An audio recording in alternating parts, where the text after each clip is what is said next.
Hi class, welcome to Module 11. This module covers 2 weeks, April 16th and 23rd, and also covers 2 chapters. So you're probably wondering, as you did with crime, why I put crime and drugs together. Well, for similar reasons, I put urbanization and environment. They are well tied, and you'll see the link between the two as you go through the videos tied to this particular chapter. The issues of population and urbanization bring people closer and closer. We come into the city for work. We've already talked about the loss of jobs in rural areas and the fact that we've had farms taken over by corporations and therefore family farms are gone, finding work. So urbanization has continued to increase over the years. We had some suburbanization as people moved out, but we have the return to the cities going on right now. In fact, if we looked more at the international issues, we could see some big issues related to the population when we look at the risks cities face. So you have a number of things to look at, and we'll start tying them both together. So let's flip over to the PowerPoints and just talk about them briefly. Urban areas are examples of social progress, but they're also characteristic by crime, poverty, crowding, pollution, and the collapse of infrastructure. Now that's the roads and the highways that come into place, as well as other things that hold us together, like water systems, as we've seen in places like in Michigan. And we saw that in Flint, Michigan, all the problems that occurred with their antiquated water system. Know how important water is to us, and there are specific issues that come into place. Some neighborhoods are safer than others. Some have better services than others. It depends on where you live, what the organization is. And remember, if we go back to the statistics of crime, that crime occurs per population, people-wise, about the same. But we think of the cities as being much more dangerous. So, urban sociology is a whole field of sociology that examines the social, the political, and the economic structures and their impact on urban settings. So this has been around since the 1920s as the University of Chicago really started to look at the impact cities had, those issues that come into place, and we branched into this look at human ecology as well. For those of you that have studied geography, you'll find human geography often covers many of the same things that urban sociology or even rural sociology will look at. And we again look at the demography, the migration patterns that come into place. So what are the issues within cities? The changing cities, the growth in cities is pretty substantial. And then the changes that occurred, such as suburbanization. Now, suburbanization occurred after World War II, and we saw that outward expansion of the central city. Previously, people either lived in the country or in the city, mainly. There were some suburban type areas, but city dwellers oftentimes did not own their residence. They rented. It was very different. Suburbia allowed possession of households. We also see the growth of the HUD, which is the Housing and Urban Development, that comes along in this time period. And we see the increase of loans coming into place to help people own their own home. And we see this through veterans programs coming back from World War II at that time. So pretty powerful as we look at that. So what do the perspectives say about the issues of cities? Well, they're very different as we start to look at it.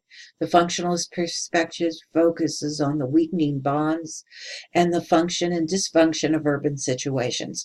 So they look at the corruption, they look at how cities are formed and managed. They especially look for that structure coming into place. And the questions they ask are, does urbanization enhance or destroy these social bonds? Pretty interesting when we think about that, as a response to even in someone being hurt in a city, how they come together, what the functions are of churches. Now remember, if you think about it, the whole country's relationship to community organizations, especially churches, has significantly changed. So what's the tie within that, and how does it fit? From the conflict perspective, we look at both focuses on how cities are formed based on racial, gender, or class inequality. And we can see the power again. That race may determine where we live. Gender determines the amount of jobs we have and where we can survive, and how we address those needs and who gains the power.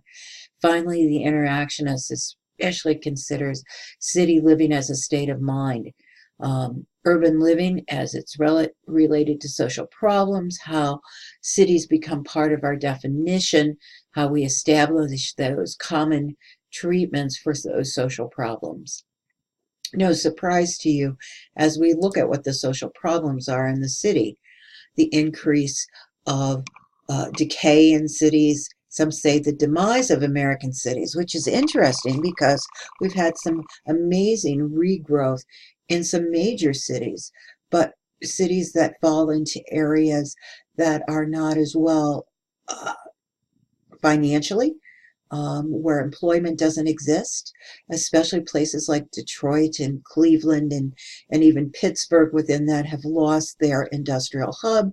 You can see how work again ties back. So the problem becomes, can we keep up these cities and can we save them? Yeah, we could watch HGTV for a while, and can we save our city? Not always possible. But the major problem for a lot of cities is the lack of affordable housing. Once we've had resurgence in the cities, we can see that multi-million-dollar condos now exist. And how do you afford to live? If you live in New York City, what can you afford, and how many people do you share it with? So, major things are the lack of public assistance, the increase of price, the slow wage growth, and the limited inventory of affordable places for city dwellers, and yet that's where the jobs are. So if you're thinking about this, it's no surprise that some of the issues are crowding of houses, substandard housing coming into place, and here we come into the issue that we've kind of skirted around all throughout the whole course, but we know is there, the issue of homelessness.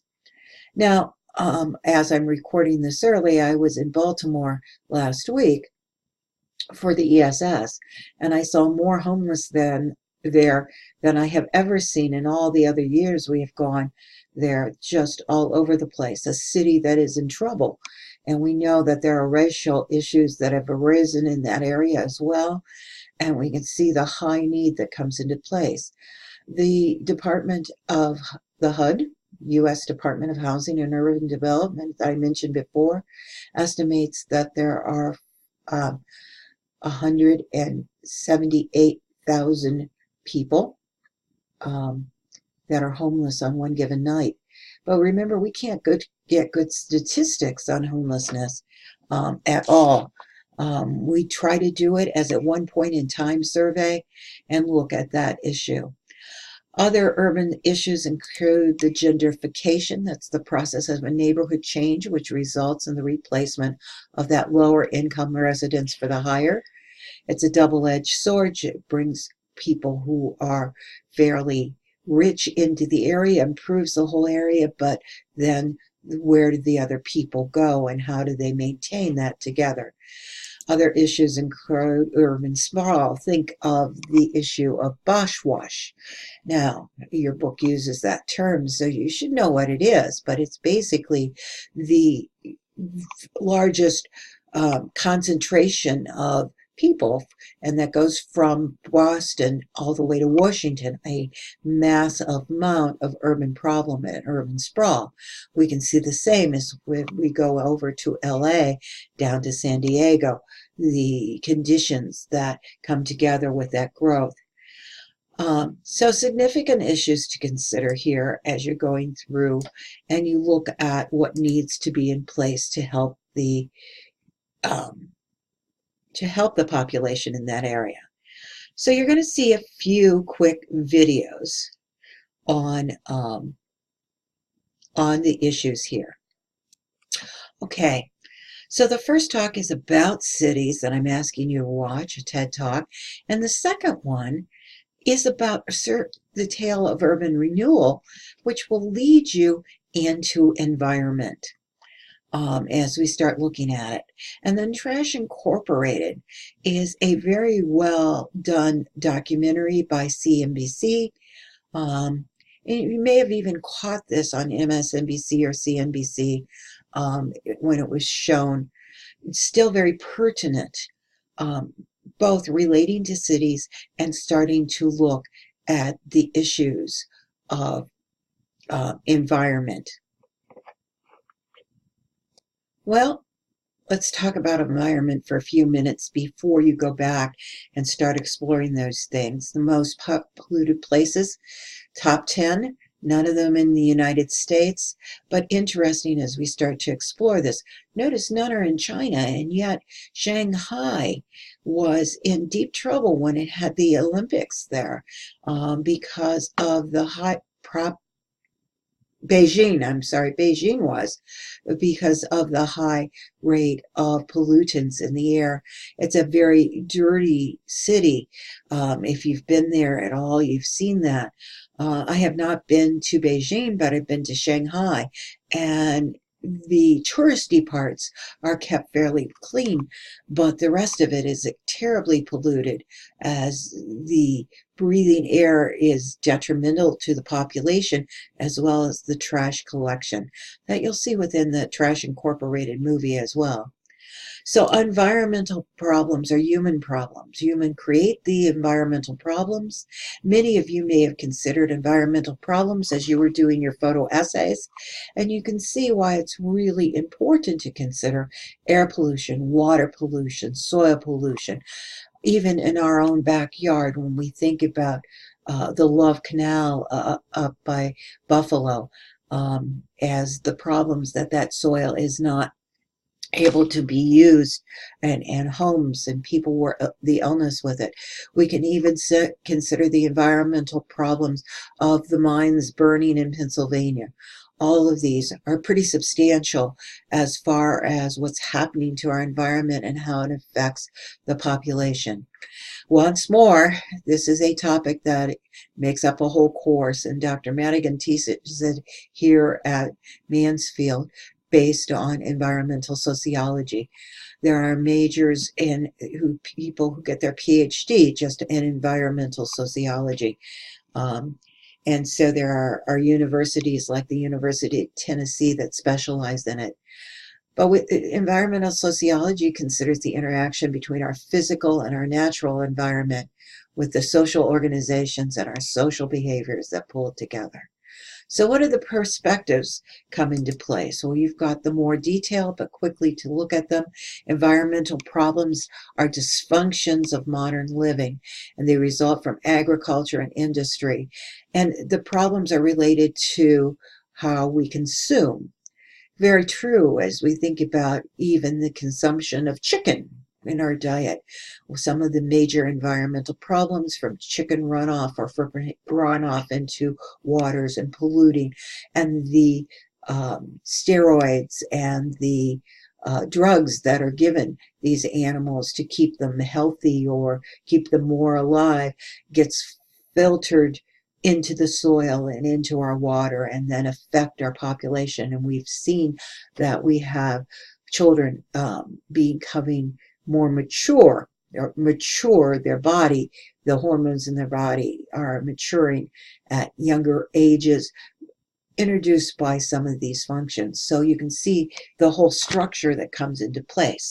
Now, conflict and feminist theory, again, look at the capitalist economy and identifies that conflict over the money factor, you know, what's going on in the process, and who has the money and who dominates, and how we give up our safe land or our hunting areas, and our forests get turned over for industry based on money and the problems that emerge.